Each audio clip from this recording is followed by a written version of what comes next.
பச்சை மொச்சை குழம்பு எப்படி செய்யலாங்கிறத பார்க்கலாம். ஒரு குக்கர் எடுத்துக்கலாம். தேவையான அளவுக்கு எண்ணெய் விட்டுக்கோங்க.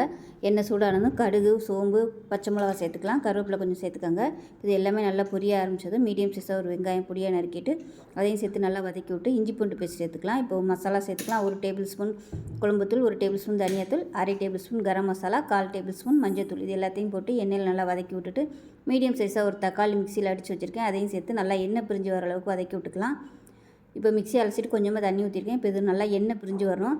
இப்போ பார்த்திங்கன்னா 3 டேபிள் ஸ்பூன் துருவின தேங்காய், 3 முந்திரி பருப்பு, கொஞ்சமாக சோம்பு, ஒரு 10 சின்ன வெங்காயம், கொஞ்சமாக கசகசா, இது எல்லாத்தையும் சேர்த்து நல்லா நைஸாக அரைச்சிக்கலாம்.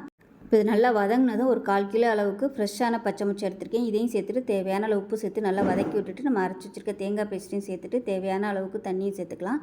இப்போ குக்கரை மூடி வச்சுட்டு நல்லா ஒரு 3 விசில் விட்டுட்டு ஸ்டீம் போனதுக்கப்புறம் ஓப்பன் பண்ணி பார்க்கலாம்.